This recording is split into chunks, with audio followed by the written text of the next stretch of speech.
Един от най-ефективните начини да се успокоим моментално, независимо от в каква стресова ситуация сме, това е чрез дишането. Като има най-различни видове дишане, които може да направим, но един, който според мен е един от най-ефективните и действа моментално, това е когато направим, първо поемаме през носа, колкото се може по-дълбоко, после когато не можем повече, се опитваме още един път да си поемем въздух пак през носа и след това издишаме колкото се може по-бавно през устата. Как изглежда това? Първо поемаме колкото можем. После се опитваме още малко да задържаме и се опитваме още малко да поемем.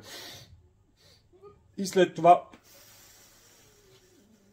издишаме колкото се може по-бавно през устата, за колкото се може по-дълго време и го правим това 2-3 пъти и ще видите как моментално се успокояваме. Ако трябва да го направите 5 пъти или 10 пъти, по принцип 2-3 пъти ни връща в състояние на покой и това е един от най-ефективните начини, които може да ползваме, за да се успокоим в абсолютно всяка ситуация.